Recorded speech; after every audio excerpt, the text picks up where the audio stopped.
What's up, guys? Episode 4. I'm here with Keiser Girao. I say that correctly? Yes. Okay, awesome. We're here at Checkmat Dallas.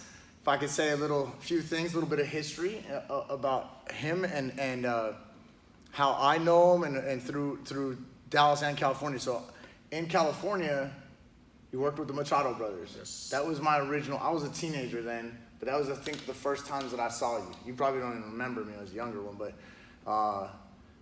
I think you went to Redondo's, right? Yes. Redondo? Did you teach in Tarzana? No, I was the head instructor in Redondo Beach, which was the academy that the Machados, they have all four working on. Mm-hmm. And then Higan took over, and then he brought me from Brazil, so I'll be the head instructor there. Oh, okay. And then life took us both to Dallas. What year did you move here? I moved here, I think was 2006 or 7. Yeah, me too. I was the end of 7.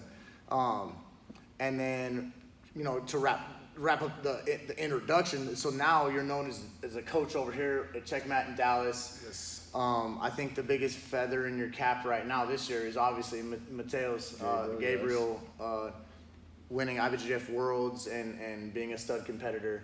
And it's always good to be known as that when you're a coach too. Yes. And we are at Guy Metzger's. For some of you younger kids that don't know who Guy Metzger is, he's like Hall of Fame of probably a bunch of different things, right? But former UFC champ. He fought in Pride. He fought in all kinds of places. But this is Guy Metzger's facility in Dallas, Texas. And so anyway, yeah. So Keiser, I've seen you around at the tournaments. We've never got to train before, but you know, you're obviously, you know, you have lead a good school. We always see you leading Checkmat here, and guys are always doing good. You're respected very well in the jiu-jitsu community as a instructor and as a coach, you know, and so glad to have you on. Thank you so much. It's my pleasure. Yeah. So how about we just kind of start with some of your history? Explain, you know, some of that. I looked up on the way over here because I've never seen your face. I know you from the black and white books of Higan Machado. You were getting thrown 100 times. Oh my God, that was the worst experience that I ever had. But yes, a lot of people come to me and says like, oh, I see you from the books, the Encyclopedia of Jiu-Jitsu. And I was like, oh yeah, and I was like, oh my God, that was one of the worst days in my life. Because back on then, you don't have like cell phones, like recorders, so it's all on the camera, and the guy has to take a million shots. So I was getting taken down by Higan. Higan is like 240 pounds, and every time that the guy's like, no, I'll pay more in the air, I was like, dude, I have the worst headache in my entire life after that book, but it was good. Overall, people know, it's like, oh, you're in the book. I was like, yeah. And so and so tell us a little bit about your history, where you come from, and obviously you're Brazilian, you know, a little bit how you started, and I saw that you started in judo. Yes, I started in judo, as a lot of people doesn't know, but Brazil is very popular. The judo in Brazil is very popular. In São Paulo, people start more into the judo, as people in Rio start more in jiu-jitsu. So I started in judo when I was young. I did everything pretty much. I did taekwondo, I did karate, I did Muay Thai, and then I stick with something that people doesn't know, but I stick with Hapkido, because I like Hapkido because the Hapkido had a little bit of ground, a little bit of striking, so I was looking to find something that mix everything, right? But I had a great friend of mine, probably one of my best friends ever, and he was a guy from Rio, and he always like, oh, you gotta do jiu-jitsu, your ground in Hapkido sucks, and every time that I go train with him, he always kills me. His name is Cito, by the way. And then I was like, I got pretty frustrated because he used to train like 2-3 times a week, but I used to go to Hapkido every single day, and every time that I train with him, I get my ass kicked. Finally, one day, I'm training too much to get my butt kicked by a guy who trains twice a week. Exactly. Yeah. So finally one day, we used to play soccer every Wednesday, and then I went to a place, and then I saw there was a court that some guys rented and was teaching jiu-jitsu, and it was Fábio Gurgel, Leandro Borgo, and Franjinha, they're all together. Oh, nice. Yeah, so I was like, you know what, I'm gonna sign for jiu-jitsu right here. I don't wanna like, In Brazil, we have pretty much Bicreonte, all these things. So, and Was that Masters? Masters Jiu-Jitsu with Alliance? Was it?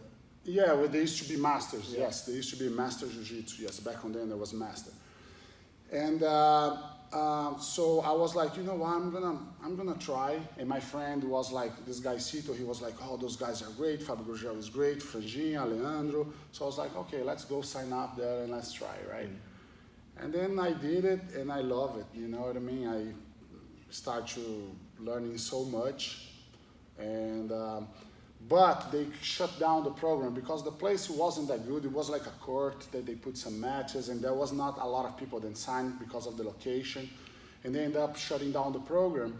And Fabio Gurgel Academy back on then was in Morumbi, a very far neighborhood, right? And then I was like, oh man, I can't drive that much because São Paulo is huge, it's like New York. So I was like, so I knew Ryan Gracie.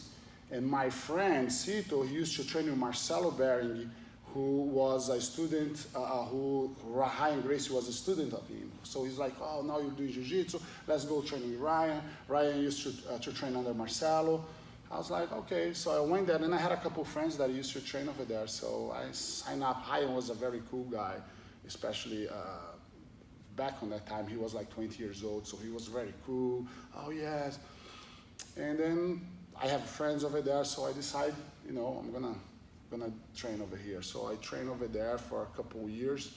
I used to love, because I used to compete a lot in Hapkido, and then I started like, oh, I want to compete in jiu-jitsu. So I did like few tournaments as a blue belt. Is Hapkido big in Brazil too?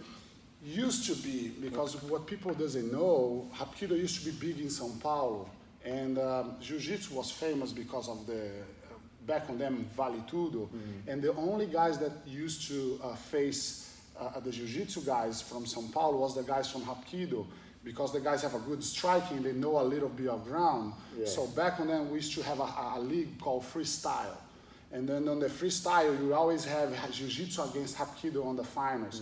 And there was some guys from Hapkido that ended up beating some guys from jiu-jitsu, not a big guys from jiu-jitsu that famous as the guys from Carson Gracie, but some local guys from São Paulo that used to do jiu-jitsu. So Hapkido got pretty popular because, oh yeah, we beat jiu-jitsu and all these things, but there has a big rivalry between both, right? And but I used to like that, and I used to be very proud. No, I train Hapkido, I like the striking.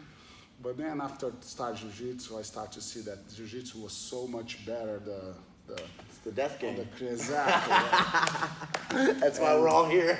Especially because I used to be one of the best guys from my academy in Hapkido, and then when I went, it's crazy because you go from a place that you used to be very good, and then you go train in another gym, and then I was getting my ass whooped by all the white belts and everything, and I was like, oh my God, I can't, like...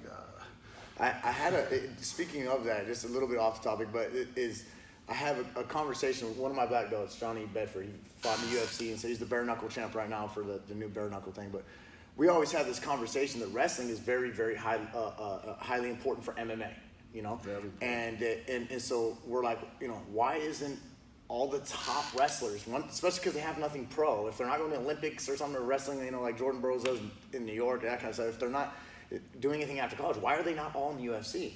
And the truth is they have to go back to being, you know, they're third degree black belts by the time they get, you know, the end of college and all that kind of, and they're pros, you know, not pros, but their career with wrestling, you know, they're a black belt in their sport, quote unquote, you know what I mean? But then they have to go back to learn striking and jiu-jitsu, and they have to go back to being a white belt in something, and it frustrates a lot of them. And you know, some guys don't want to fight either, and then you have life. You know what I mean by fight is striking. Exactly. So some guys don't want to get hit, and then some guys, you know, obviously life takes them off. But in terms of chasing another professional sport, so what's interesting is I was just talking about that recently with Johnny. It was like, you know, that's why you see a lot of those guys, they aren't, because they have to go become a white belt at this. Exactly. You know, you know, and it's the same thing like you were saying. You have to go back to being great at Hapkido, and then, you know, go to a place that you see guys that are like, you know, white belts, and And that's another thing too, because Hapkido you have the belts, right? So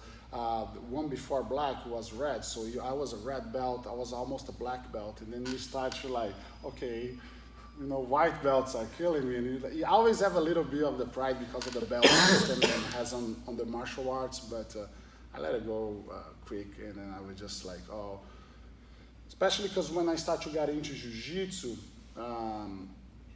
I used to love the MMA, like the Vale Tudo back on them, and Professor Keiser Girao was the best coach, in my opinion, the best coach that I ever had. Like his guys are like good they used to win all the tournaments with gi, they used to win all the tournaments no gi, and they also used to be the greatest fighters. Yeah.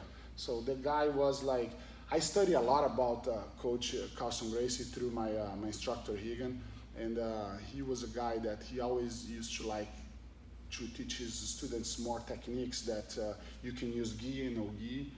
That was the difference. That's why his guys are so good, and when they do the transition from MMA, it's not hard. It's not hard.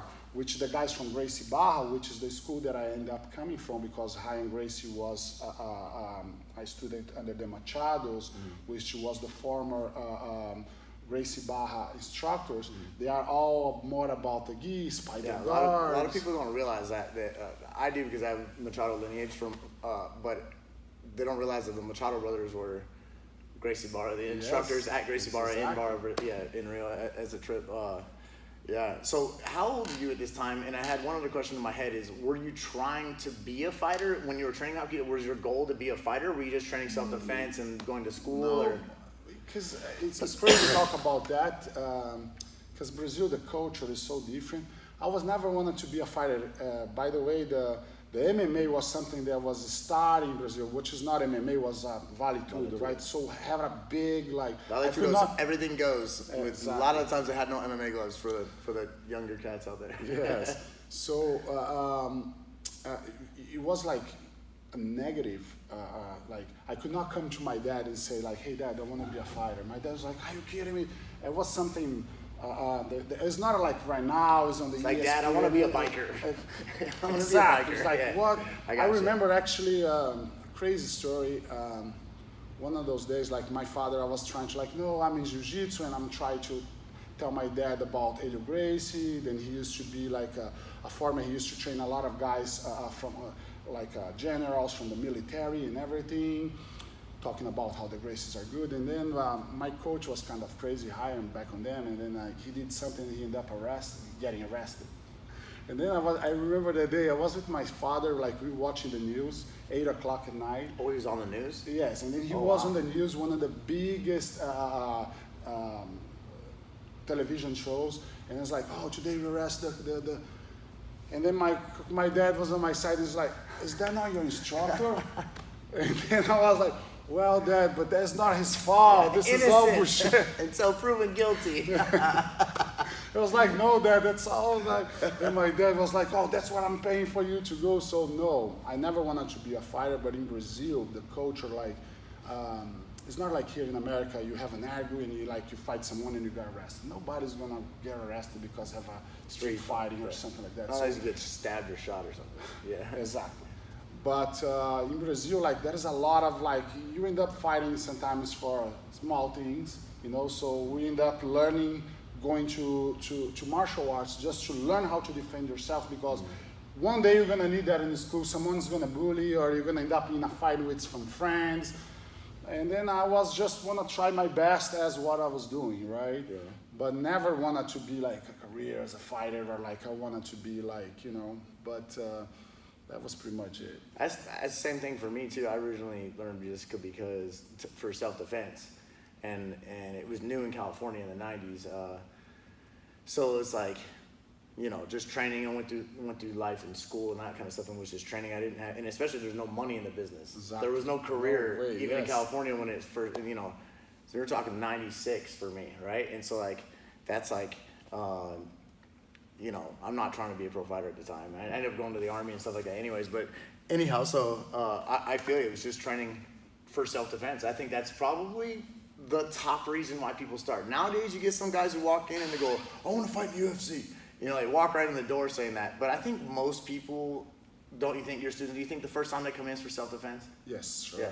Sure. Yeah, self-defense. Then they get introduced to Pan Ams and Worlds and stuff like that after, if you want to take that route. So you're down there, you're learning, you're not trying to be a pro fighter. How do you make it to America? Well, so I came here the first time I competed the second Pan American, was a 9-7, and was in Hawaii, right? It was my first international tournament, right? So I traveled all the way to São Paulo, Los Angeles to Hawaii. And I was like, so I set up, it was very expensive, right, to come to America. So we're like, okay, let's go compete, but let's spend some days in California. Let's have fun over there as well. So we came to Los Angeles and we spent, me and my friend, Presunto, his nickname, and then we end up like, okay, let's train some days because we're gonna be prepared for the Pan Ams. We cannot just have fun. And then we went to the Machados, right, school. So we went over there and we trained for a few days. So I got a good friendship with Higan. He was such a great guy, and he invited us to go to his house. Hey, come over here, guys. And then I ended up training with him, and then I actually becoming his friend. And that was how my friendship with them started. And then after the competition, we went back home. And then I was like, oh, you know what? I want to stay a little longer in the US. I want to practice my English. So I ended up coming, those student, this English program. So I came to US actually for Orange County for like 4 months, 5 months to train English in the university. So I ended up going to train with him. And then after that, we become friends, training. Years later, the first ADCC in São Paulo, they set up the first ADCC, I think it was the first ADCC in Brazil. It was in São Paulo. And then he called me, he's like, hey, I'm gonna compete. So I was like, okay, stay at my house. Yes, yeah. So he went, stay at my house. He competed, and after that, he's like, hey, how about you come and be my instructor? And I was like, oh my God, yes. I used to love jiu-jitsu, but jiu-jitsu was, for me, was like, I had to work, right? And I was graduating physical education, so I was like a personal trainer. And my father was like a big businessman. So he used to introduce me for a lot of his friends, and I used to have a very rich customers in personal training. So I used to go to the gyms, or I used to go to their condoms to teach them. So I used to do a lot of money back on them, but jiu-jitsu was my hobby. And I had a lot of problem to train because the prime time for someone is in the morning, lunchtime, or at night. Yeah, I hated that. So, I was a personal trainer in LA too, So I got to do money, and that was the time. So I had to find a gym that has a class like at 10 a.m. or like 10 p.m. or like on those times that was not the best time. So for many years, and I was doing university on top of that, right? So in the morning I had to go to school, so I had to find a way. So my gap was 2 to 3 times a week to train. And but then when he invited me, I was done with the university, and I was like, okay, I'm already a personal trainer, I have good clients, I can go live over there a little bit, get my black belt, train for a while, and then come back. Everything is going to be here because.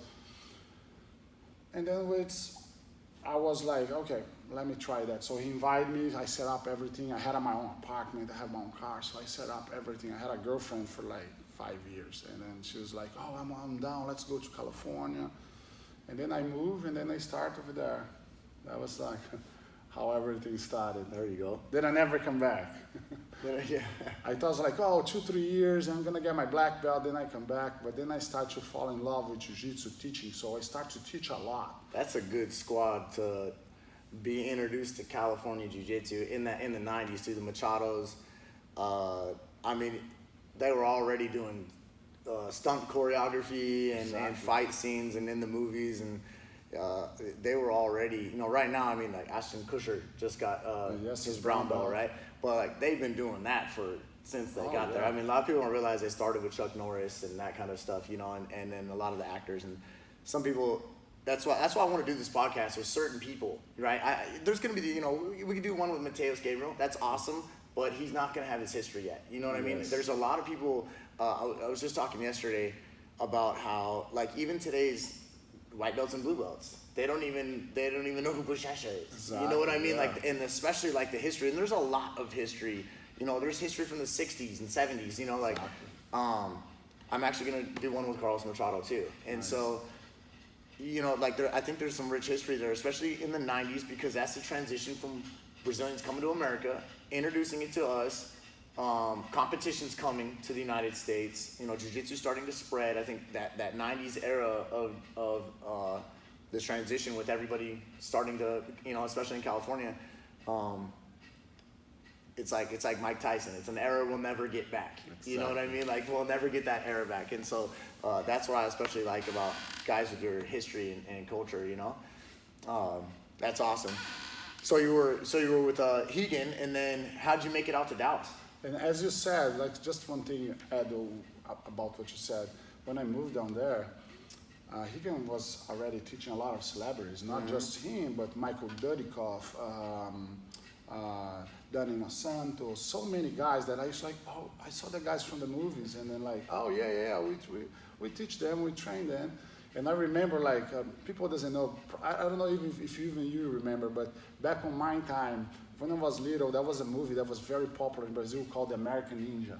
Oh, yeah. With Michael Dudikoff. And this movie got really popular in Brazil. I watched this movie like 20 times. Oh, yeah. And I was Blood kid, it's Sport, like, American Ninja, all exactly, this, yeah. American Ninja. For sure. And then I remember when I saw Michael Dudikoff first time, I was like, dude, is that the American Ninja? So like, here's a question a lot of people are gonna wanna know. You've been around that a lot with Hegan and the Machado brothers. How do they train the celebrities? Do they go into regular classes? Do they have their own hour? Do they have celebrities that train together? Some ones used to come, some other ones they used to do private training. Depends of who and how tough the guy is. We know there is a lot of celebrities that are not, they do tough movies, but they are not that tough, right? I remember one time Hegan was actually back when he was training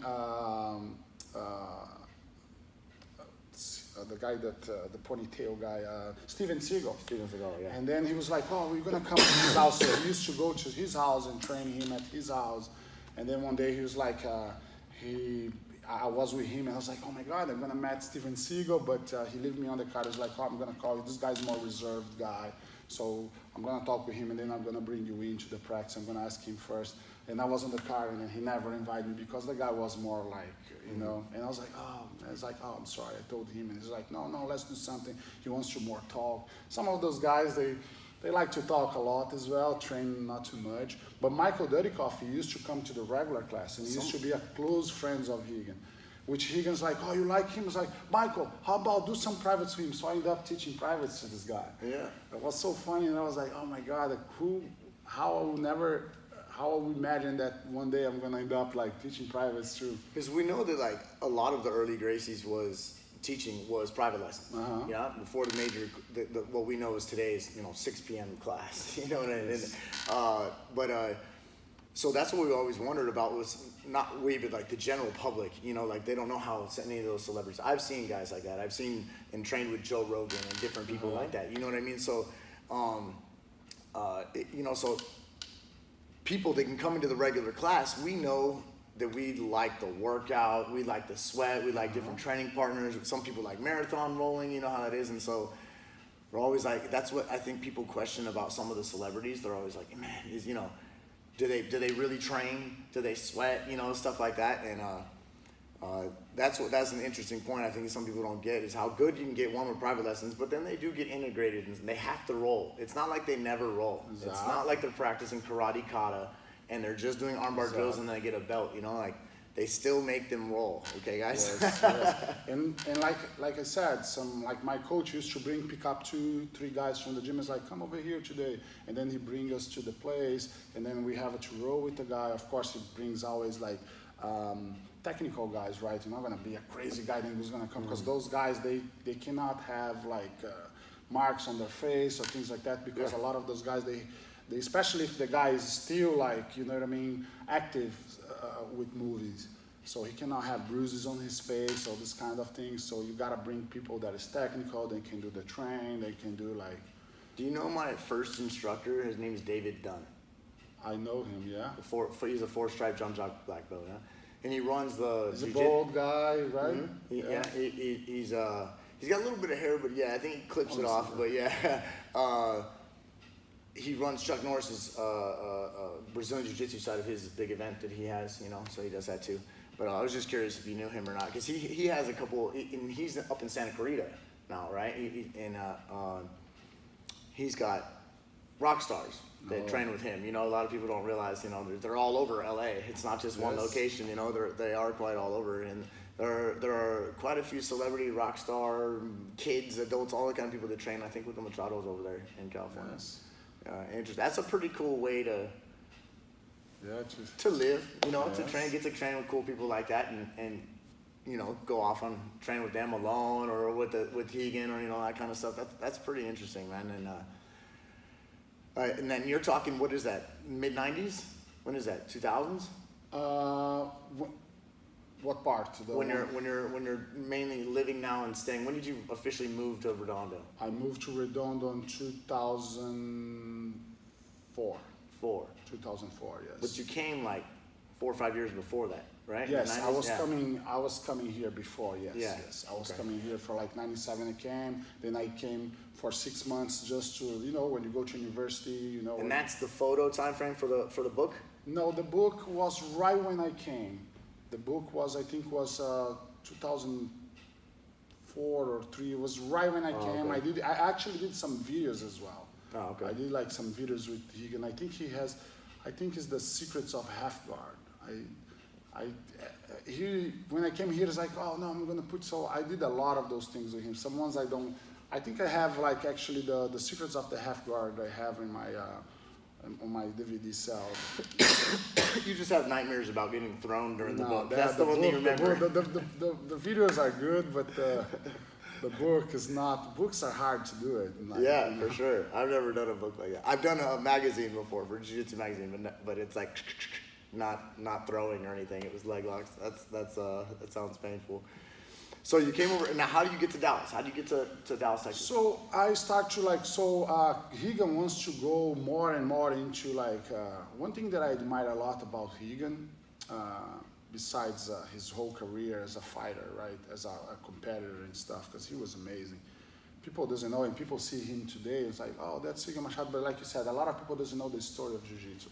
And Higan was the badass in Jiu-Jitsu. He was one of the first guys that used to have an amazing guard, and he used to be a crusher passing. He was like a guy that, I saw a lot of guys, because his reputation that he built as a competitor, I saw a lot of guys that used to come, and it was like, because then start the worlds and everything, so some world champions, a lot of guys like, oh yeah, the Machado's all Higan Machado, yes, they used to come to train at the school. So I saw him rolling with a lot of guys that are like current world champions. And even was not the same. He was not training as he used to be as to compete, but he used to like beat some of those guys so easy that I was like, oh my God, this guy is so good. But he was like, Keiser, you know what? I love what I do. I did competition for a long time, but his passion always used to be to teach celebrities. He wants to spend jiu-jitsu to Hollywood, to those guys. He loved movies. I actually, when I moved down here, I used to live with him. So my first year in US, I used to share the apartment with him, inside the house with him. So he becomes like more than my instructor. He was kind of like a father figure in America for me. Mm-hmm. Mentor. And then mentor, everything. And he always like every single day is like, oh, let's watch a movie. He loves movies. He loves to go. And then every day after the training is like, oh, good movie today, let's go. And I used to like to, so I was like, oh, okay, let's go. So he wants to have more time to teach jiu-jitsu for different people, right? He actually was trying to film some movies. I actually filmed a movie with him, like a low budget one. It was like a nightmare as well, but I did. He was like getting into that a lot. He wants to learn how to film in those things. So he's like, Keiser, you know what? I want you to be the head instructor here. I want to have free time so I can pursue this part of this passion that I have. And then I want you to be the head instructor here. And I was doing a good job with the white belts there, and I started like a kids program, and I had a very successful kids program over there. But he was like, oh, I want you to be the head instructor for the adults. And I was like, oh, coach, but I was back on then, in the beginning, I was a brown belt. And then I was like, dude, you have like black belts and stuff. How can you be like, how can I go there and teach black belts? I can't do this. And all those guys, they have a lot of expectations on Higan as well, because Higan was the instructor. They want to learn from the instructor who was a celebrity, not from a guy that he brought from Brazil that was a brown belt, right? And then I was like, oh, I kind of like, no, you gotta come with me and stuff. It's like, listen, okay, I'm gonna go there, I'm gonna introduce you, but some days I'm not gonna show up and you gotta go and teach the class. And for me it was hard because you go to an environment where it's like all the black belts, and he had like tough black belts, right? Guys that could like crush me, and then I would get over there, hi guys, we gotta start the class. And the guy's like, oh, no, we're gonna train over here. And I was like, oh, okay, wow. So that was, the beginning was hard until I finally settled. And why do you think he chose you instead of one of his black belts? That's a good question. I think it was because of, I was such a fan of him, and I was such a loyal person to him. You know, I think he saw in me something, and he was like, I can 100% trust on this guy, you know what I mean? Mm-hmm. And his students, then he has a lot of his students are like really good, but are guys that are like, especially the tough ones, are guys that he shared the mat with these guys on training, on competition wise, because he used to be active competing or rolling, and he wants to do like some stopping, so he doesn't have that connection, you know what I mean, that he could like, you know. And then because also I was like teaching the white belts already, I was teaching the kids, and I used to have a lot of kids down there. And like all the parents love me and stuff, so he thought about like, hey, I have one guy and he's doing a good job with two, why not put him here? And made sense. Yeah, but I don't think he was wondering about too much about, even because I told him like, hey, you might gonna lose your students, right? Because you're black belts. So if I was your black belt and comes someone that I might not gonna stay. And he was like, no, you know why? They got the best of me already, you know what I mean? And then I think we can develop a whole new generation coming from a new team, and I want you to be that guy. So for me it was like I'm so proud of him and the opportunity that he gave it to me, you know what I mean? That's like, I never found something like that. And I always, every time that I go to California, I call him and I always like, hey coach, I'm so grateful, because he's the guy that changed my life entire. I never thought about being a jiu-jitsu instructor. I never thought, I want to be a black belt, right? Finish as you go to university and you want to finish the university, but I never thought about do that for a living. And then that guy changed everything, and he made me believe that I could be a great coach, then I could be like a phenomenal, be very successful having a gym, having my students. And I was like, oh, yeah. And pretty much that's how, so I started over there, right? And then like, yes, I started teaching some guys left, some other guys stayed. But then like in 8 months, 1 year, we put everything in track. So then the gym started to grow a lot again. Yeah. And I stayed there for 4 years. And then you asked me how I ended up coming to Dallas. So I had to stay a long time without coming from Brazil, because I was like waiting for my green card. There was like some issues that went into all this process, so I could not leave the US until I got my green card. I got my green card and I came to Brazil. I came to Brazil for the first time, but I had a son. And then I stayed 4 years. That was the hardest part of my life, because I stayed 4 years without seeing my son. Ooh. Oh, yes, and he was young. He was like 3 years old. Was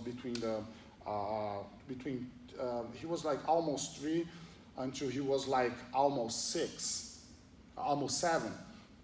And that was hard for me, because you know we don't have this cameras, FaceTime that time. It was only Skype. I remember when I could see the Skype stuff, and I was like, so that was the hardest time for me, and I started with the process. If I left the process because of the green card stuff, I would never be able to come back to US, right? And then I was like, oh my God, what should I do? What should I like, you know? But then I went to Brazil and I stayed 6 months in Brazil. After I got my green card, I was like, okay, I'm gonna spend some time with my family and stuff. And then I met Carlos, right? And Machado? yes, Carlos Machado, because he used to come and visit. He used to go to Los Angeles and visit, so he always like said to me, yes. Yeah. And Higan was back on them. I was like, he was almost not at the school anymore because he left everything with me and stuff. And I was very happy with what I built, but I was a full-time instructor. And I want to train more. I want to also have someone teaching me because I got the beginning, I got Higan teaching me a lot. But once he saw that I was like, okay, he already control everything, he started to don't show up anymore. And then Carlos Machado had a great competition team. He was more active at the school, but he did not have a kids program. And my kids program got very popular in California. They used to have a lot of small tournaments, but I think NABJJF, they used to be one of the biggest tournaments back on that time. It was a very cool tournament. They put like a red carpet. They put all the kids on the podium. They called one by one. It was very good setup tournament, and it used to be the biggest kids tournament in California, right? So I grew a lot of kids and stuff, but it was really hard to beat the Gracies because the Gracies were there for a very long time, so they had a lot of kids. And I also had another guy, his name was Rommel Dunbar. He used to have a lot of kids too. He also used to organize a big kids tournament called Empire. And we went to this tournament, which used to be like, let's say, the worlds for the kids, right? The biggest tournament. And then like I brought a lot of students. My students, I had a very good students, technically wise. And then like I remember like in the end, they was like, okay, we're gonna call the podium the champions, and like in third place, Rommel Dunbar. I was like, oh my God, the Rommel, because I always was Rommel and the Gracies to see who was the first, right? And then second place, the Gracies, and then the guys like a first place, and I was like, oh my God, who won first place? The Gracies, and then they called the Machados. So my students, you know, I was like, oh my God, I can't believe I won that tournament, right? That was a unique. I still have the articles in my because it came out on the Tap Out. Remember the Tap Out magazine? Oh yeah. Came on the Tap Out magazine. Then came a girl. Remember Grappling magazine? Grappling magazine. And then she came in to do an interview with me and stuff. So I got like everybody. So after that, my kids program started to like grow. But I still not making enough money to survive, right? And because I used to be getting paid, everything started to do good. The adult students, I started to get like some good adult students too, winning like, you know, Pan Ams and stuff, lower belts. And but I came to Higan one day. He's like, hey Higan, you know why? I need to make more money, man, because you know why? I think I'm gonna live in US for now, and I need to like. In the future. I need to do the future, and then we like disagreed about how much I should get paid and stuff.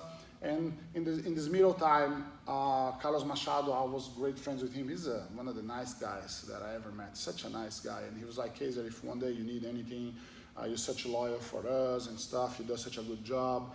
I will have you in Dallas if you need. So one day I called him and was like, you know. I saw that the jiu-jitsu was growing a lot in California, and I kind of like, excuse me, I knew it's for me to be able to grow, I'm gonna have to leave the school and open my own thing, you know, and I didn't want to do that with Higan, especially because he did everything for me, but I understand him too. He doesn't want to pay me that much because he had so many people that offered to teach for him for free because they got over there. He was kind of celebrity, like, oh, teach for you, yes. So it doesn't make sense to him to pay me like $5,000 or $4,000 because, you know, back on them, like, you know what I mean? It's like, Keiser, you know why? You do a good job. Expensive neighborhood to live in too. Exactly. My dad used to have a place in Manhattan Beach, the top of the hill, Manhattan Beach Boulevard, you know. We used to watch the volleyball world championships and stuff down there, and we had friends in Redondo, and it's an affluent neighborhood. It's a nice neighborhood. You're gonna need money to live over there unless you're trying to roommate with everyone. You know. Yes. Yeah. No. You know, I was roommating with a friend, and we're living in those, those not even one bedroom, how we call them? Studio. Studio. Yeah. So we used to share a studio, so I wanted to like, okay, the students doing great, the academy doing good, but look, I'm here, I had a Protege 97, my car was falling apart, and I was living like in such like a small apartment with like a friend, and I was like, I wanted to do better, and I understand he had so many people, and still like sometimes I was teaching some guys like, oh, if you wanted me to, so many people were offering to teach with me, or to like, hey Keegan, can you open a class? Because he was a very friendly guy as well, right? So a lot of guys, he used to know a lot of great black belts too, so a lot of guys used to stop by and like, hey, you're here, I'm gonna spend here 3 months, if you wanted me to come over here and teach a few classes for you, how are you gonna say no? It takes away from you too, though. Exactly. Yeah. So, and I knew that my time was doing, and plus, the jiu-jitsu was start to grow so much, so many new schools, and I was like, you know what? I think it's better for me to go to another state, start something that I can open my own school one day, or something that I'm not gonna feel that guilty for. Like I never want to have any problems with Egan. So I called Carlos, and Carlos right away said to me like, yes. Come here, you know what I mean? Come to work for me, and he was such a nice guy for me. And then I ended up coming. I accepted the offer, and then he put me in a good apartment. He put me to teach with him. He started to teach me jiu-jitsu as well. So that's where I met Eddie as well. You know Eddie Cardo? Yeah. From Cobra. Yes. Yeah. Then whereas I met Eddie, and we become like best friends. And then was cool. Like I have like it's another guy that I have a special. He's Checkmat too, though, right? Yes. Yeah. We moved to Checkmat together. Because with AGF being in obviously different states, I know Cobra guys in the South too, like Yes. I think Alabama, Mississippi, stuff like that. Yeah. I'll see them throughout the South too, and I know they're connected to Eddie Ricardo. Yes, they are. Then I moved down here, and I love it. I remember first time that I came over here, Carlos invited me. I was working for Higan, and Carlos invited me to. He was going to, I think a trip in Europe or Australia, and he was going to stay like 3 or 4 weeks out. So he called Higan, and he brought me here. I was like, hey, can you have someone here that could teach the classes for me and stuff? And then he goes like, oh, I have Keiser over here. He wants to do some extra money. Okay, so I came, and then I love it. I love it, Dallas. And I like his students too. His students end up liking me as well, most of them. I thought Carlos after that was like, oh, I want to come back one day. I was still like very connected with California. I used to like California a lot because I remember like as being at the Higgins school, sometimes you're there doing nothing, then shows up BJ Penn. And they're like, okay, gonna train the BJ Penn today. Yeah. Vitor Belfort. So many guys that I trained that I was like, oh my God, you don't know who show up today. Plus a lot of like guys that are not that popular but are very good. Paulo Guilherme, Freddy Sabatino. So many guys that used to come. So you used to do a Saturday train, Saturday and Sunday. Then you used to get all the black belts together. It was an amazing training. So best time for training was during the weekend. Everybody gets together, everybody trains. So that was the good part, right? So I was be able to roll with so many and talk and learn from so many of those legends. Bibiano Fernandez, I remember went over there. Jacra, I remember Jacra. He stopped there because his manager Gilberto had a Pro Gear store right next to us. So he used to come and, oh yeah, did you come over here? And I was like, oh my God, here, Jacra. You know what I mean? I have my ass kicked for so many tough guys, you know what I mean? And then also learning from them that it was so good. I can't be more grateful for like how the experience that I had. But when I moved to Dallas, I think I love everything here. I love the lifestyle. I love everything. But I think this is what I missed the most from Los Angeles: the friends, the training. Well, since it was almost freezing today, I missed the weather. Oh yeah, the weather as well, of the course. beach. The beach. No, but yeah. But then I start with Carlos, and I think I worked for Carlos for 2 years. almost 2 years. Yes. And he knew you you told him you wanted to open your own place? No, my thing, I always wanna open a school under the Machados, but back on then there was some issues. He just had his own school. You don't have affiliations here. Now I know he's having a bunch of affiliations, but back on then he wants to be his gym. He's be the only one, and people come. I understand that. He didn't have that much. He was not too much open for affiliations. Okay. And Just I his school. knew that, wow, if I want to open school, I could not be Machado because, you know, there was no one around. And a lot of his black belts end up leaving and open his own business. And I kind of knew it as like, well, he has a lot of black belts. No one has a Machado school. It's going to be hard to have one, right? But I think the thing that I'm most missing is because Professor Carlos, he was in a mission to spread jiu-jitsu to as most as he can, right? He wants to teach a lot of people, a lot of different age. He was a guy that he was passing the jiu-jitsu through. And I still had that, I used to love jiu-jitsu competition. I still love I was missing a lot the competition training, you know what I mean, training guys for competition. Yeah. And I think Master Machado was more into like what Gracie Barra does today, you know what I mean, jiu-jitsu for lifestyle instead too much for like competition and stuff. And then I wanted to be, especially when I came over here, I was like, you know, I think we can win all those tournaments. I used to have a competition team in Los Angeles, and I was like, I want to do a competition team. I wanna every single of those tournaments. I was like, I want to have one of all those trophies, you know. And You're definitely known as the most passionate. You and JD Shelley are the loudest dudes at the tournament. Oh, lots of passion, you know. Sometimes people don't know instructors. They don't know people. They never say hello to them or speak to them. They only know some of the instructors from them coaching their students at a tournament, you know? And I'm like, you know, like, and I love JD Shelley. I've trained with him. He's a great guy, but we know he's an ex-Marine. He's loud and intimidates some people. You intimidate some people. I know that. You know? I tried to change it today. I'm like, but it was never like, you know what I mean? It's always the connections. Always, if someone comes and watch my class, they're gonna see how I push them. I try to. I'm sure, yeah.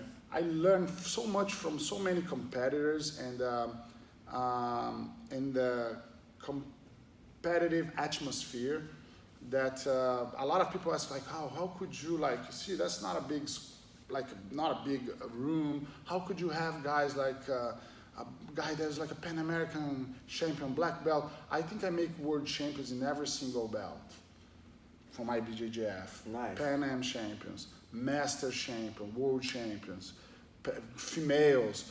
So people know me most as because Matheus is the one that The new guys do. the new Yeah. guy. Yeah. But before Matheus, what people doesn't understand too much is it's hard to find a student like Matheus, someone that wants to dedicate 100% of the time to jiu-jitsu. That's the hard part. So, I mean, Exactly. sometimes the stars align. This person can train all day. Maybe he has financial support. Maybe the parents support him a lot, especially the younger guys. Like, you can't start as a juvenile and grow. I mean, Matheus is what, 21? He's 21 now. You know, like, I don't know if he has a parental support system, but either kind of support system, somehow, you know, you have to have the availability to be able to train that much, you know, because you can't just train at night 3 days a week and become a world champion. Exactly. You know, No. especially not the black belt level. No. You know, at Masters 4 purple, maybe. You know what I mean? But like, Exactly. not the adult level. Not at the adult level. You know, some of the people on the podcast have or have not rolled with world-class people. It's not even explainable, like, the levels at black belt. I understand why there's degrees, you know, but like, especially with the youth though, the adult, it's intense. And Checkmat, you know, is one of my favorite teams. I'm a huge fan of Ricardo Vieira, you know, obviously Buchecha, you know. For me, I play a lot of what Lucas Leite calls coyote guard. I love manipulating the knee that way and the ankle back and forth to the back, to underneath to back. I like his style of deep half guard. I've always been a big Checkmat fan. I think the world has been affected by Checkmat. Yes. You know, and you guys now representing that. How'd you get connected to those guys? Because I've seen Lucas here several times with you. Yeah. You know, different people coming through. You know. Yeah, we ended up being really good friends, me and Lucas. I always like, can't believe how can I never met you? Because we're from São Paulo as well, but we never met each other there. I saw Lucas a couple of times, but we never talked with each other. And another thing that is so crazy, like so many people that end up being huge friends here in America and today are probably my best friends. I know those guys in São Paulo, but we never speak over there. Oh, wow. I have a great friend, Eduardo Rivabene as well, both two brothers. They are the ones that, Eduardo is the one that teaches at the Exclusive Jiu-Jitsu. I don't know if you know this, it's a new school. They are in Beverly Hills. Oh, okay. He used to train with Macaco, and I used to be under Ryan Gracie, and there was to be a big rivalry between the teams, and we leave that.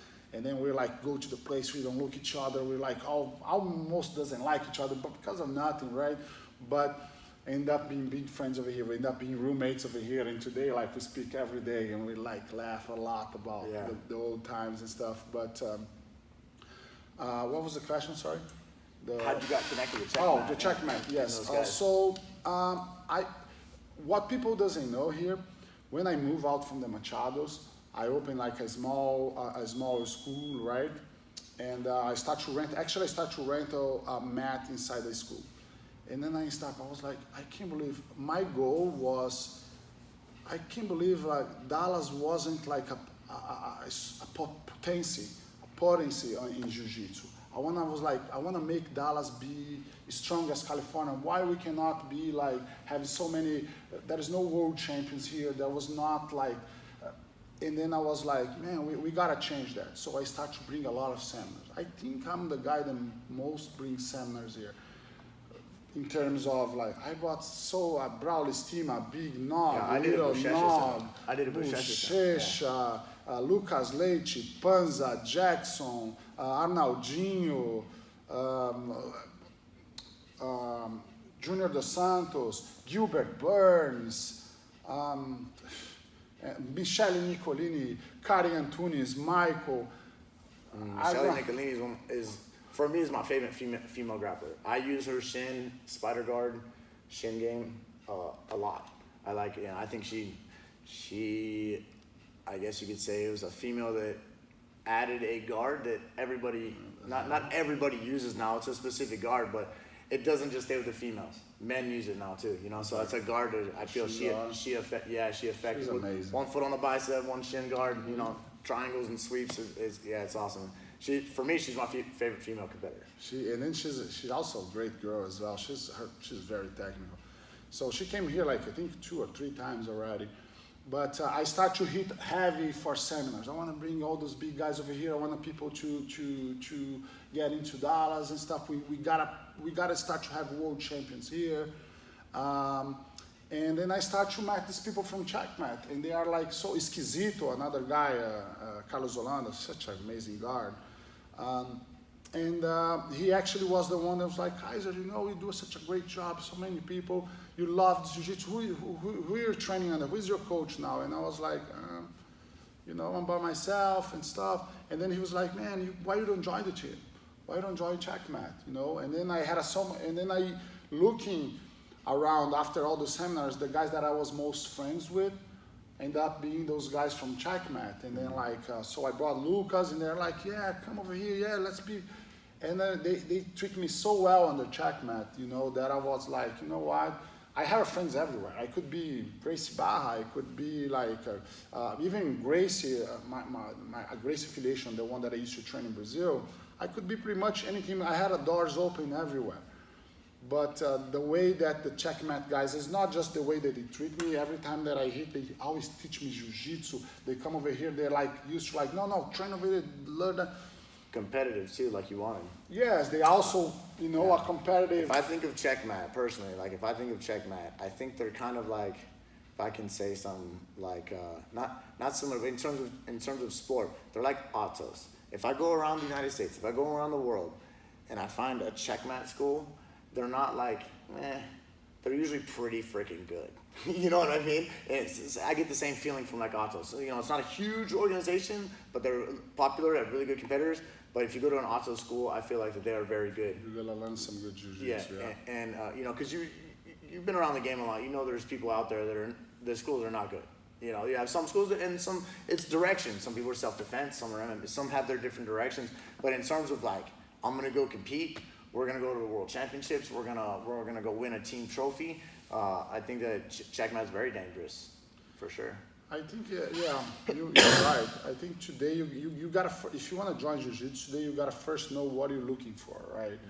If like that is like you today you have so many academies. You can find out if your goal is competition, if your goal is just like more self-defense. We cannot forget that the self-defense part. A lot of schools, sometimes we talk a lot about competition, but there is a lot of schools that are doing competition jiu-jitsu, but they don't train self-defense. I do. The ones that come to my classes, they know I also teach. First of all, I do not start trainings on the knees. We always start standing. There is no start on the knees because I think this takes in every single way takes out from jiu-jitsu. Like for competition, self-defense. You were standing, you gotta stand. You know, you are like pull guard. Okay, you can pull guard over here, but you gotta know. Yeah, you start standing, there's an art to pull guard. Yeah, exactly. That is a way to pull guard, right? I 100% agree. Yeah, I'll have guys where I'm like, you know, work on your guard game, you know, and then they stand up wrestling. I'm like, man, pull guard. There's a way to pull guard. You want Delahivo, you go this way. You want this, you go that way. You know, so I think they're, especially if you're gonna be a guard player. Exactly. If you really like the guard. This is, it's you know tactics. what I mean? Exactly, it's a strategy. If it's sometimes pull guard can determine who's going to win the fight, right? So, and also I do teach a lot self-defense because I came from High and Gracie, and it's crazy how the jiu-jitsu changed, right? At least once a week, my instructor used to get someone's like, he used to get this room, everyone, and he locks the door, and he comes with a boxing glove, and he looks to someone's like, put the gloves. And then the training was one guy with the gloves, he has to punch you, and you gotta maintain the distance, clinch the guy, and put the guy down. So this was one of our regular basis training. Is to like, because if you want to know jiu-jitsu, you need to put someone down. If you're in a street fight or something, someone come punching at you, how are you gonna know, right? So you're only gonna learn it so distance. So he used to teach us the pisão, the stomp, and keeping the distance in the guy, and clinch, and how to go. So that is not a better way than to learn when someone is like swinging punches on you, and you're like, oh my God, I got hit, because this is what something he used to do with us, what we call taparia as well. He used to like, oh, take the top off.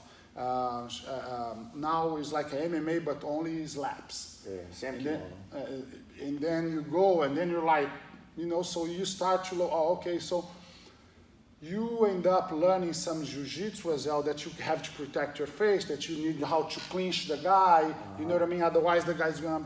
Totally different. Strike-based jiu-jitsu. I tell people because especially in the 90s, it wasn't sport jiu-jitsu. Even if it was a competitive school, you still learn self-defense, you know? I tell people like, even from the guard, I never learned like foot on the biceps, pop a triangle. It was like, block the punch, overhook, wrist control, and like almost everything when I was first taught, everything was because of punching, you know, like I think it was Keenan Cornelius, I'm not sure, but someone said this line, today's jiu-jitsu can be to only defeat jiu-jitsu. Exactly. You know, like, you know, some people train like that. And so strike-based jiu-jitsu will really just shock people if they've never done it before. But the slapping too, I understand, you know, kind of like those Gracie challenges, you know, back in the day where they would slap them. And so being around Machado black belts and on the Jean-Jacques Machado side, they would have, you know, guys come in. Jean-Jacques would have karate guys come in. He would have, you know, kickboxers and, you know, different stuff like that. They were friends, but they would also discuss, you know, like, this is how we're going to beat these people, you know, like, or they're, you know, like, look at how they kick or punch, and they would have those self-defense aspects. And I think it's being almost replaced, though, with MMA, you know, like, because if you want to learn how to strike, you go to, in today's gyms, right? You want to strike, you go to Muay Thai or boxing. You want to go to, you have jiu-jitsu class, and then you have MMA. So like MMA is almost like taking over the takedown and striking side of it. you know, and then the jiu-jitsu is becoming almost more sport. Yes. It's like the wave of how it is in the States. Yes, and once I left the Machados, I got connected with Big Nog and Little Nog. My father, Nogueira. yes, the Yeah, Nogueiras. yeah. So I don't know if you know, but we are like the founders of Octagon. Yeah. We used to be Team Yeah. Nogueira. That's when I Octagon. first saw you in Dallas. Yes. Yeah. So my father was friends with Big Nog's father, right? So then when I went, remember I told you I went 6 months to Brazil. They introduced us. So when I left Carlos, I got really close with Minotauro, and Minotauro's like, hey, if you wanna like, you know what I mean, or we can do something together and stuff. I was like, oh, great.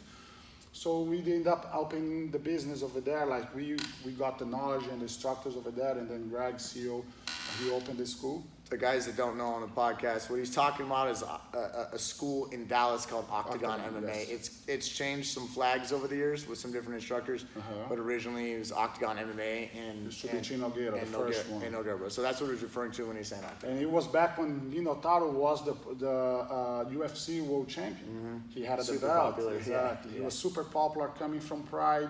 And then when I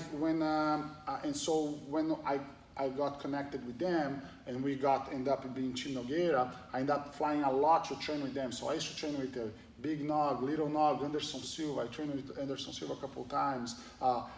Daniel Valverde, which is a guy that a lot of people doesn't know, but he's pretty awesome, especially Nogi. The guy's a beast. He has the MMA Masters, a lot of guys on the UFC as well. So I ended up learning a lot of this jiu-jitsu from Carlson Gracie, the jiu-jitsu that I most admire. And if you train with Big Nog, you're gonna see that the jiu-jitsu that he used is the jiu-jitsu that he actually used in fights. So he controls a lot of your wrist, he controls a lot of your neck. So positions that don't allow you to punch or to like control. So I end up learning a lot of that concept of the Carlson Gracie Jiu-Jitsu, which I end up like, oh my God, this is so great because, you know, and then he was always telling me about his training, how Carson used to be, how De La Riva, he trains a lot about under De La Riva as well. And then I end up, he connected me also with Amaury Bitech, which is a guy that I have as one of my instructors. For me, Mauri was one of my idols in Jiu-Jitsu. Is he coral belt yet? Not yet. Not yet. I think he's going to be next year. Mari Betetti, right? So you Yes. say? Is that for some of you guys that are listening? I mean, he's of the age where he could be a coral belt, though, right? He's been around that long. Yes, he's been around that long. He was like a Carlson Gracie prodigy. He was the guy that Carlson Gracie built to be his Rickson Gracie, you know.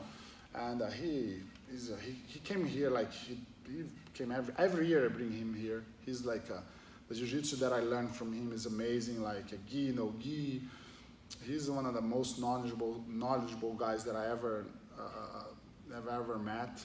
And then I learned a lot from him too. And then like he was like to me, oh look, here is this, like if you're in MMA, he always teach like 3 ways. Oh, here we gi. If you do no gi, we can do it here. But if you go MMA, here is the thing. They always teach you like in 3 ways.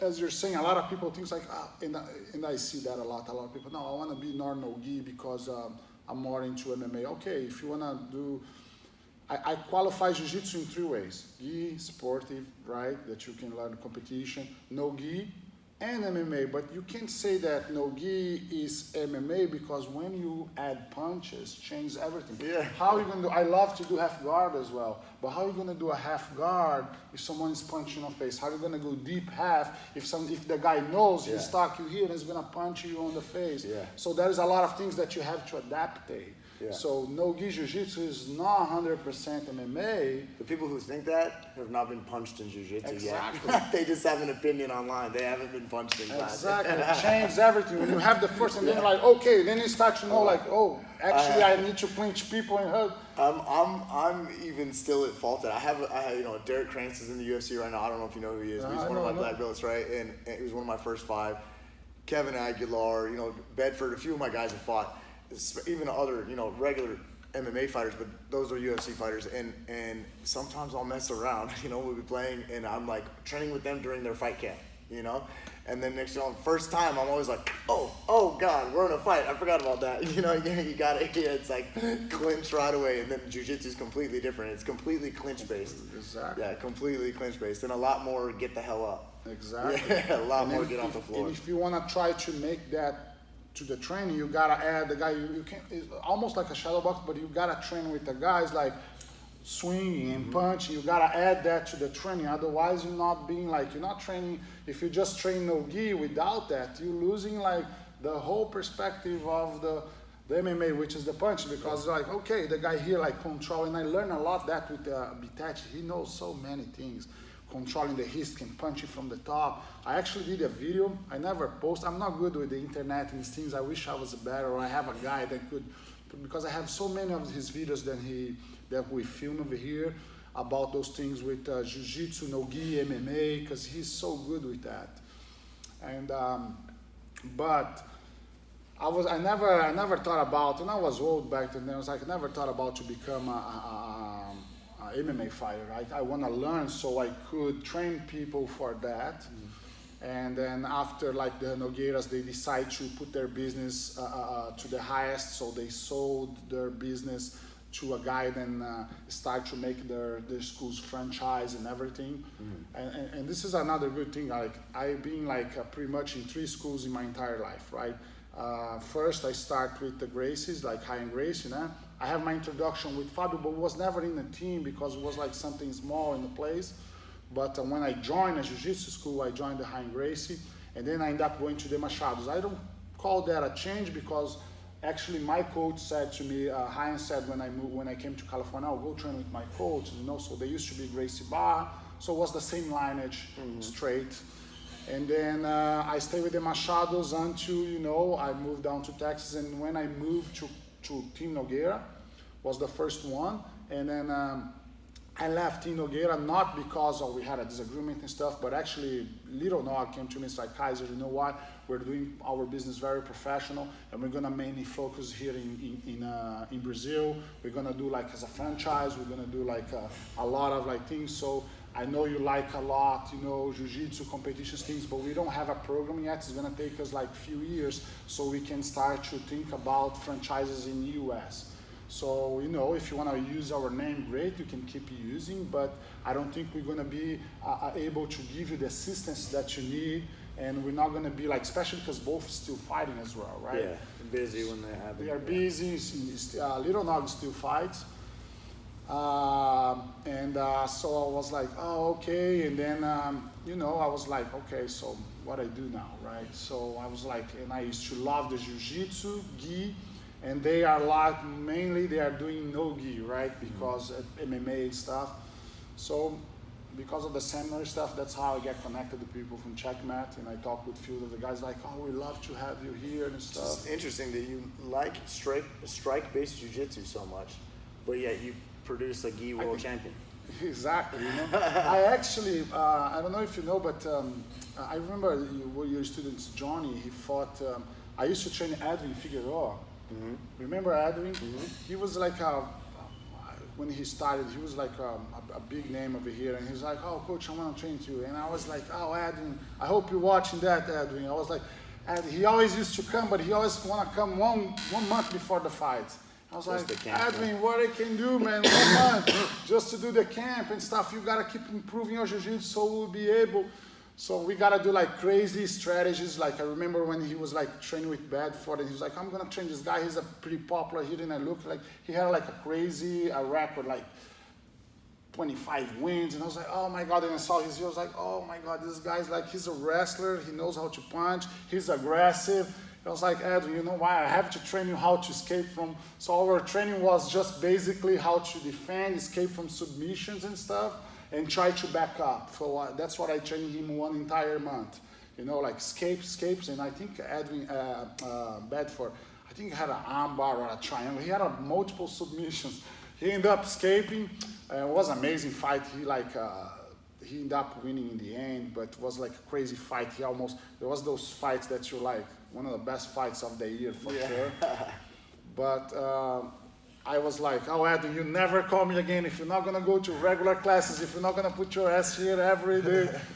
And This is a common problem with MMA fighters. I remember when he got signed for the UFC, I was like, look, we better go to Japan right now. We're not. And then he was like, no, coach, we cannot say no to UFC. I was like, okay. So his first fight was against Michael McDonald, and I went to the UFC with him. And then I was like another guy. I was like, oh man, this guy is so good. He was a brown belt in jiu-jitsu. I think he was a national brown belt champion. I was like, Edwin, this guy knows jiu-jitsu, dude. It's gonna be like hard, and he's a good striker. So ended up being the fight of the night. He lost that match, but he got the match with like 7 days or like 8 they call him like on the last minute. But Did he fight Levi? One of my black belts, Levi? I think he did, but I was not sure. After that, I kind of got like, we were still friends, but I was I think like, he fought Levi in when he got cut for the UFC, he went back to it was Legacy. And then he lost, right? I think it was his so. last fight. That was his last fight.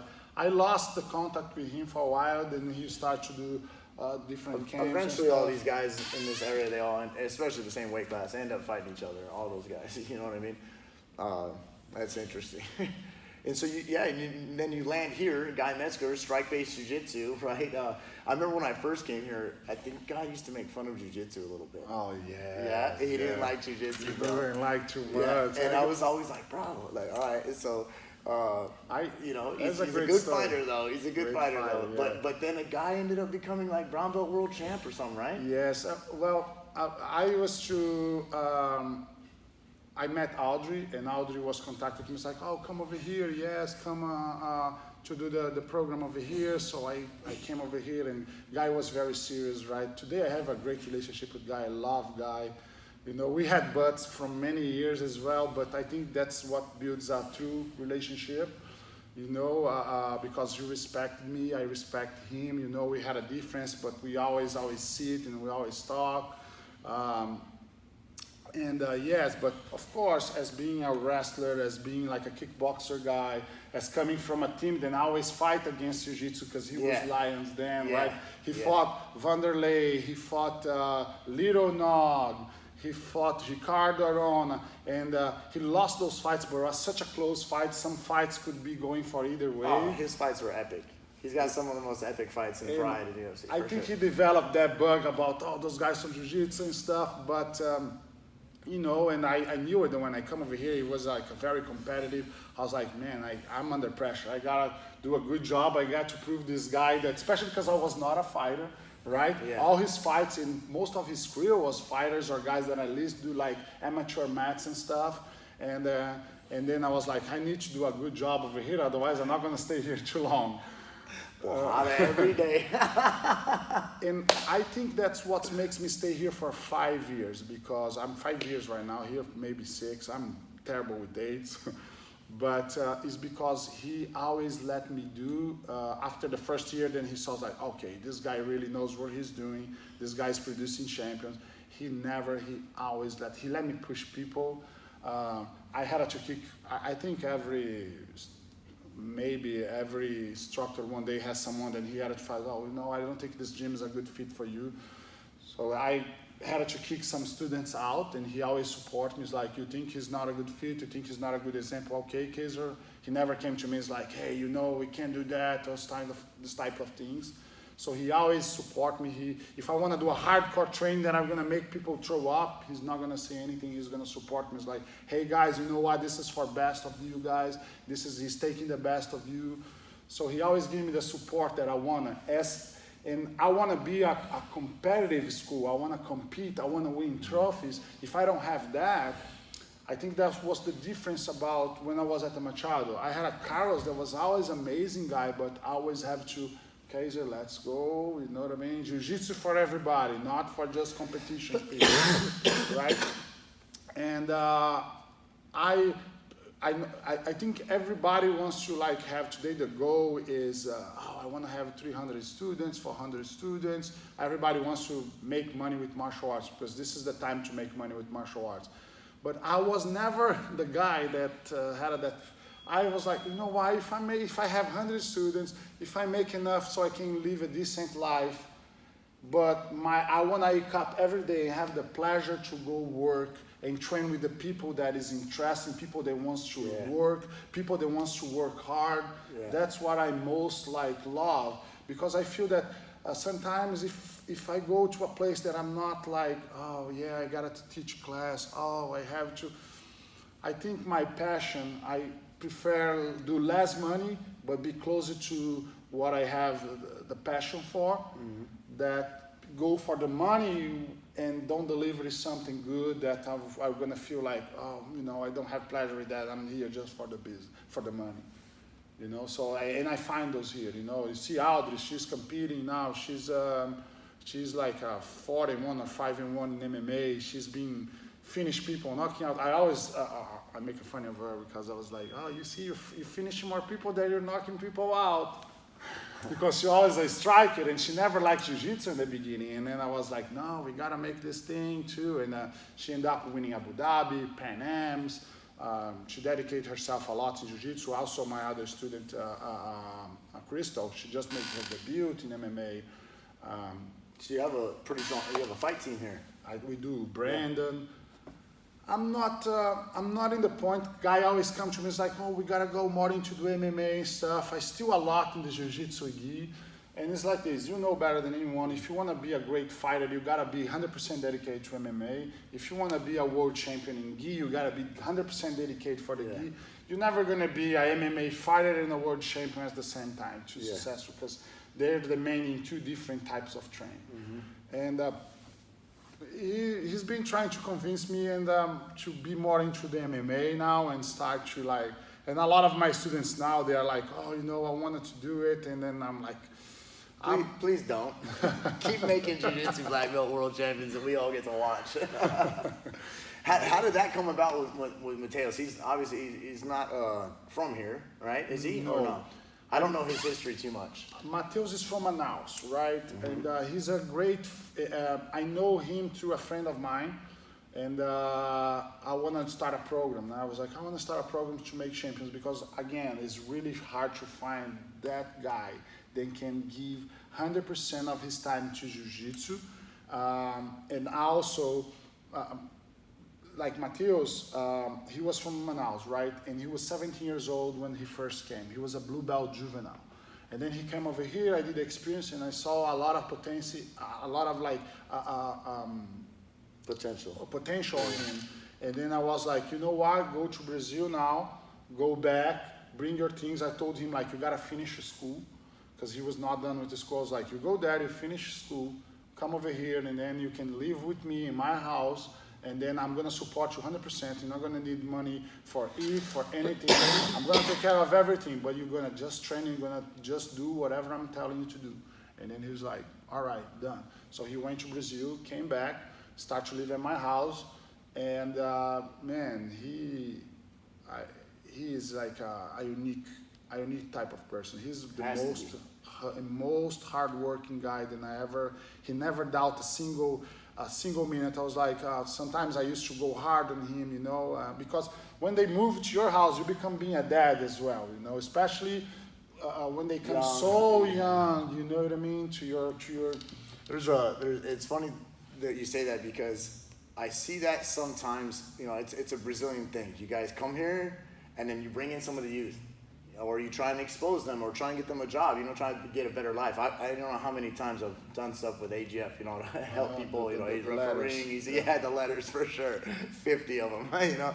But so I'm always willing to try and help do that. But what I'm getting at is, I was exposed to, with Bruno Bastos, when he was in Dallas, he brought Marcio Andre. Oh yeah, I remember the Saki Behance, who's now black belt with the Marcio Lions. Andre, Isaac Baiense, do you remember? Yeah, Caio Damasceno, right? So, and actually, they went down and hung out with Levi when I had a school in Waxahachie in the beginning. So they would hang out with Levi, my black belt. They were the same age. Marcio and Levi were the same age, and Levi was one of those guys. Ever since he was 12 years old, I want to be a UFC champ, I want to be world champ.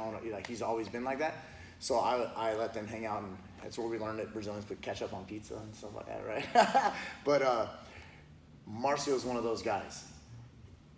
Every single round is very tough. He's very gifted. He's very good. And then I saw Matheus beat him at Worlds, And I was like, dang, you got to be good. Because AGF, you know, we run tournaments in Phoenix. So we're affiliated, not affiliated, but we're friends with, and we have students register from Gustavo Dantes and Novo Nhau, and that's originally where Marcio's from. But he is, to this day, of all the people that I've met, is one of those guys who's from his youth, because I met him in juvenile blue, and then adult blue, and he won purple belt worlds and brown belt worlds, and then went 20 minutes with Cabrinha at 80cc, you know what I mean? Like, it was just like that, and Matheus was one of those guys. And so I was really stuck at Worlds watching it. I was watching it, and I was like, man, I want the guy from Dallas. I'm not friends with Matheus, anything. I just want the guy from Dallas, you know? But then I knew Marcio too. I was like, oh wow. And whatever happens right now is gonna be crazy. You know, that weight class and everything. Right. And the way he caught him, like in a reverse triangle with his arm bar. Like, is his move. Does he do that all the time? It was one of those moves where it's like, it's a trademark. Is it really? Oh, that's sick. I gotta learn that. I'm gonna do a private lesson with it. We'll do that next time. I drained my knee on Friday, but as soon as my knee's straight, I would love to learn that, because it was so fast. It was one of those moves where I didn't know if it was, you know, you catch things on the fly sometimes, you know, or if it was, but it was so fast I didn't know if he set it up, you know. And now that you say that's his move, that's crazy. Yeah. And I see that a lot too. Gordon Ryan, some of the Danaher Squad guys, other people in jiu-jitsu, they're getting real big on the back triangle. So hard to defend. So hard to it's not all your regular defenses go Matheus away. attacked there, but he also attacked your arm in a position that we call the trunk. I think Marcio ended up tapping because of the trunk, and then he did from that triangle. I think it was on his neck, right? No, he does over here, like he goes with the pressure. It's like a very popular submission from the arm, but he came on behind the elbow, and he do the trunk over here, which is like almost like an elbow lock. Yeah. And then so he attack over there. When the guy defend, then he used to lock the triangle even more, because the guy has to move the arm to defend. And then you do this, and then you're like, okay, now I'm strangling myself. Yeah. I watched that, and I was just like it was crazy. One, the fight was crazy, but two, the submission and everything, it was just like, wow, that was crazy. That was one of those where, and you were there, obviously. Right, so and this is the thing about, because now I sent him after like he got his black belt and stuff. I was like, Matheus, he doesn't want to leave Dallas at all. He loves here. And then I was like, dude, you gotta go now. He's like, no, but we everything that we're doing, we're winning everything. Why I gotta go? I was like, no, Matheus, this is the best for you now. We have the headquarters over there. You gotta train with guys like Abuchesh, Panza, Jack, Leo, all those guys in regular base now, because you're gonna face high-level guys. Who else does Checkmat have near his weight? Because I know all those guys. Renato Canuto. Yeah, that's really another good. Two cats fighting over there. That's crazy. Crazy, because we went. Remember, what's the name of the show that came here in Dallas? Canuto fights all the time. Is I went to Kazai. Yeah. So we went there now to support him and stuff. So I was like, okay, you guys go warm up, and then they start training. I was like, guys, it's a warm up. Come down. They are like, Canuto. They are like there. Yeah. Actually, that's who he fought Marcio hook, right? Yeah, I think he heel hooked. It was a heel hook, was a leg lock. Yeah, I was there. I was in his corner with me and Matheus over there in the corner. But I don't even know how you coach people that are that fast. They've already moved on 10 times, you know? I swear, when I saw those two ones they are grappling like something happened. No, you're good. It's just a warning of. Sorry. Yeah, we got a few minutes left of battery. You know what I'm saying? So when they are grappling in the back, I was like, guys, slow down. They are like so competitive, and they're blah blah blah. And then I was like, okay, all right. And then he did an amazing fight, and even on the end, he's like, wow, that growth that we did was so good, because put me like on the right pace, on the right warm up that I needed to fight a guy like Marcio André, right? But Matheus, man, he was like, and also people doesn't know, but the guy helped me a lot, because he is amazing conditioning strength guy. He has a lot of education on training. So he used to do conditioning straight 3-4 times a week. So every day in the morning. So he used to come over here. He used to train with guy on the weights and stuff. So his training was all developed. Like he had the practice of the condition. One day was 45 minutes, 1 hour of conditioning straight. The next day was 1 hour of drill. Then he do the classes. Then he goes home. Then he has the physiotherapy. Then we go to a place that he goes to avoid injuries. Then he comes over here and train more 2 hours a night.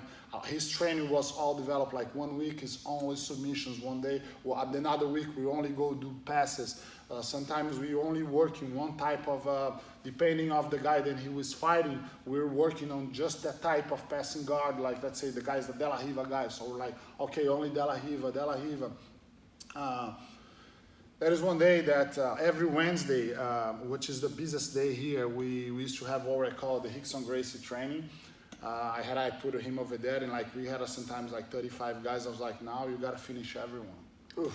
Doesn't matter if they tap. Even if they tap, you come the next one. So, and then I was like, so you gotta finish everyone. Today, every Wednesday, he used to like, oh my God, Rickson Gracie Day. I was like, yep, you gotta finish everyone. I've done that at the end of a seminar before, and I made it through alive. But I will say this, because it wasn't a bunch of killers either, though. It was just a regular seminar, you know.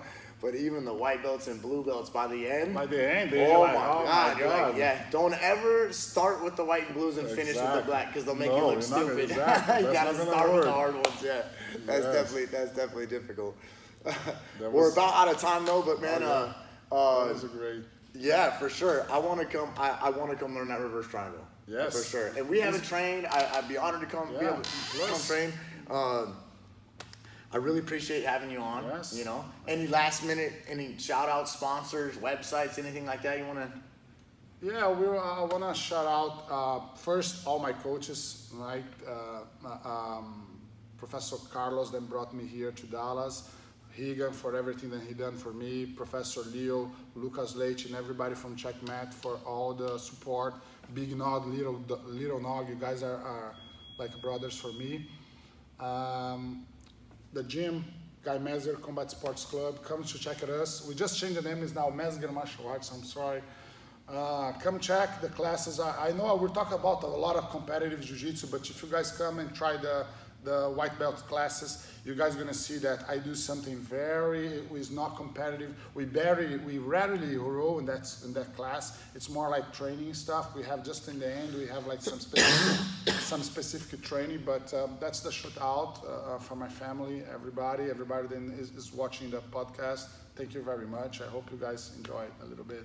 Thank you for coming over here all the way to my school. I've always liked you. I've always liked you. Everyone's like, he's so loud at the tournament. I'm like, he's guys, just passionate. He's just passionate. Goes beyond me. It's not. It's not that I mean, I know some referees they hate me and stuff because sometimes I fight for my students. I feel that is one of my obligations is fight for my students, especially if I see some mistake that the referees are doing. I mean, you gotta go. I try to train my refs as hard as possible. I try.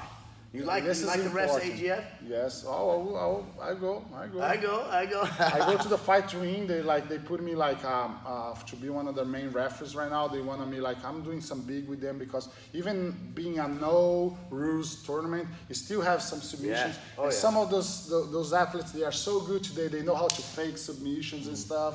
So a lot of those guys, so you gotta have good referees to see, especially Matheus lost for Tanquinho, and Tanquinho did a good match. I think Matheus won that match, but Tanquinho was doing the estima lock all the time, but it was not even locking. And then one of the guys I went to talk with the ref was like, wow, why did you give the fight? Oh, he attacked 5 or 6 estima lock. I was like, dude, no one of those locks are kind of like doing this. Exactly. Looking busy. Exactly, looking busy, but...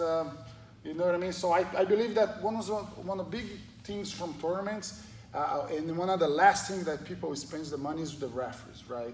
The referees are the most important because we gotta give to the guys that are competing a fair match.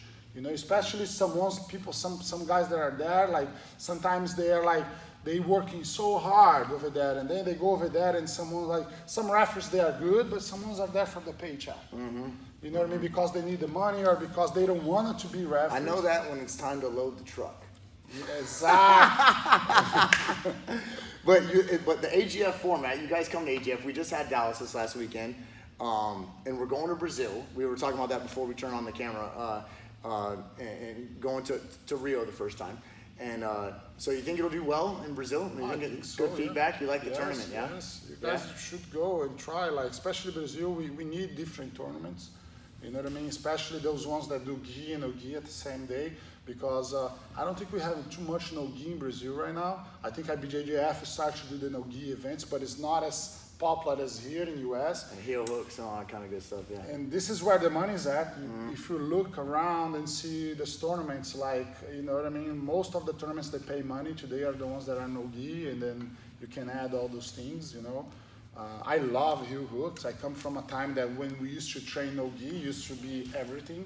Heel hooks, toe holds, everything. Then after years, the confederation started to put some rules, but we're even talking about that, me and Lucas, and then like back on our days, like I think our generations know how to defend a little bit better than the new one, because this new one have never been exposed to any footlocks because they are so much under IBJJF rules. Yeah. And then like when they go there, become white belts, because if someone goes like, oh, I don't know, like 50-50, right? How are you gonna do a 50-50 in a no-gi? You're like giving your heel hook all the time. So if you do too much 50-50 and you go for a no-gi tournament like that, you're gonna be in trouble. Yeah, for sure. But Well, one last shout out for us, Easy Flex Mats. They're our mat sponsor who does our mats for AGF. You can check them out, easyflexmats.com. Also, Tanita Wrestling Scales. They are the official D1 college wrestling scales for the NCAA and for AGF. You can check them out at tanita.com. And last but not least, BJJ Tees and Just Roll. Same company, but everybody pretty much knows Just Roll for sure. Shout out to them. And again, thank you, man. thank you, my friend, my pleasure. Good times. All right, we're going to learn that reverse triangle.